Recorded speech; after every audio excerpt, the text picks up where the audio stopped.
नमस्कार, आप देख रहे हैं द पब्लिक एक्सप्रेस। हम हाजिर हैं देश और दुनिया की ताज़ा न्यूज़ अपडेट और सुर्खियों के साथ। सभी ताज़ा महत्वपूर्ण खबरों के लिए चैनल को सब्सक्राइब कर नोटिफिकेशन बेल आइकॉन को क्लिक कर लीजिए, जिससे आने वाली हर नई अपडेट आप तक पहुंच जाए। करारी हार के बाद सिद्धू को एक और झटका, छोड़ना पड़ा कांग्रेस पंजाब अध्यक्ष का पद। पंजाब कांग्रेस के अध्यक्ष नवजोत सिंह सिद्धू ने अपने पद से इस्तीफा दे दिया। उन्होंने बुधवार को पार्टी कमेटी को त्यागपत्र दे दिया। बीते साल जुलाई में पहली बार पार्टी के राज्य प्रमुख बनाए गए सिद्धू इससे पहले भी पद छोड़ने की पेशकश कर चुके हैं। खास बात यह है कि अंतरिम अध्यक्ष सोनिया गांधी ने 5 राज्यों के अध्यक्षों से इस्तीफा सौंपने की मांग की थी। विधानसभा चुनाव में कांग्रेस के खराब प्रदर्शन को लेकर पार्टी ने यह फैसला किया था।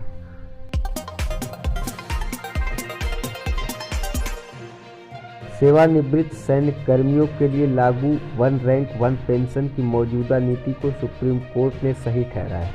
सुप्रीम कोर्ट ने कहा कि नई नीति में कोई संवैधानिक कमी नहीं है। कोर्ट ने यह भी कहा कि नीति में 5 साल में पेंशन की समीक्षा का प्रावधान है, इसलिए सरकार 1 जुलाई 2019 की तारीख से पेंशन की समीक्षा करें।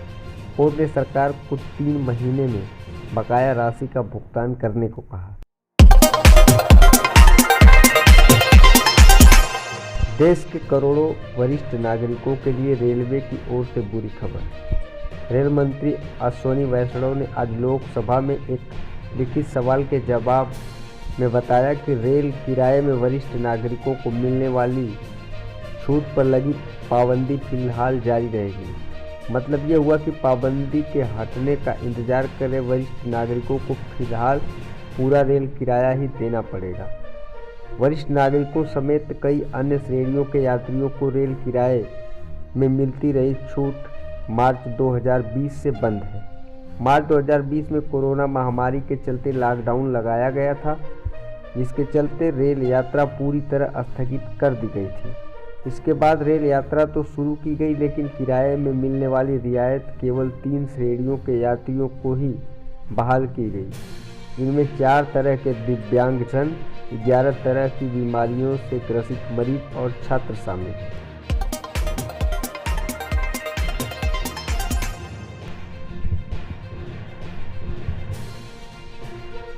दुनिया में फिर कहर ढाएगा कोरोना। चीन के बाद एक बार फिर साउथ कोरिया में आई लहर। चीन के बाद दक्षिण कोरिया अब अपने सबसे खराब कोविड-19 के प्रकोप का सामना कर रहा है। दक्षिण कोरिया में बुधवार को 4 लाख से अधिक संक्रमण के मामले दर्ज किए गए। बैठ सकेंगे 1 लाख लोग। हेलीपैड को लेकर 1000 गाड़ियों की पार्किंग। यहाँ होगा योगी आदित्यनाथ का शपथ ग्रहण समारोह। यूपी में नई सरकार के गठन की तैयारियां शुरू हो गई है। होली के बाद मुख्यमंत्री के तौर पर योगी आदित्यनाथ दूसरी बार शपथ लेंगे। बताया जा रहा है कि 31 मार्च को शपथ ग्रहण हो सकता है। शपथ ग्रहण के लिए इस बार स्मृति उपवन की जगह अटल बिहारी वाजपेयी इकाना स्टेडियम को चुना गया है।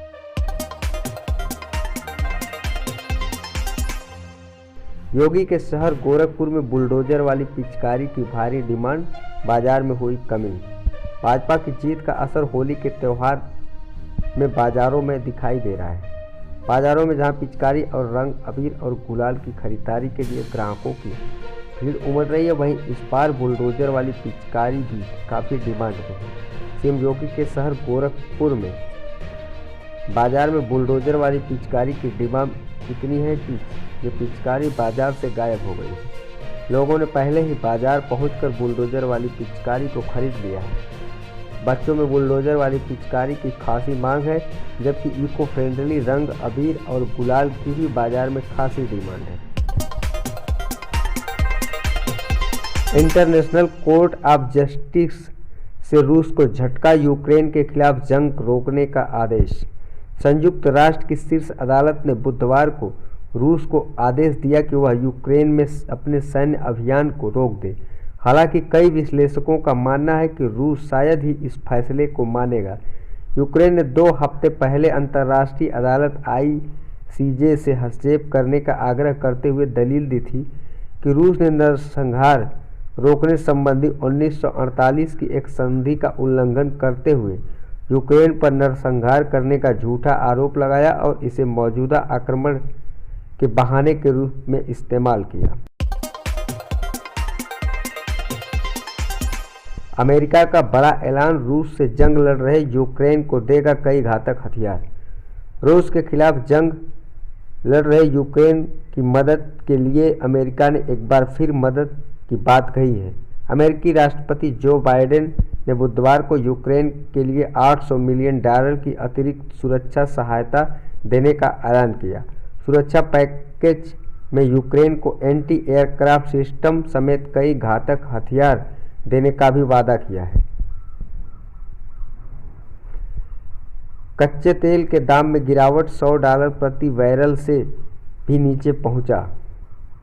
7 मार्च को ब्रेंट क्रूड के लिए $139 प्रति बैरल के इंट्राडे पीक पर पहुंचने के बाद कच्चे तेल की कीमत में लगभग 30% की गिरावट आई है। 1 मार्च के बाद पहली बार मंगलवार को अंतर्राष्ट्रीय तेल की कीमतें $100 प्रति बैरल से नीचे आ गई हैं। स्टेशन पर यात्रियों का हुजूम, ट्रेन में खाली नहीं है सीट, रेलवे के इंतजाम हुए पस्त। होली के पर्व में महज एक दिन शेष है। इस पर्व में शरीक होने के लिए पूर्वांचल की तरफ जाने वाली ट्रेनों में भारी भीड़ उमड़ी हुई है।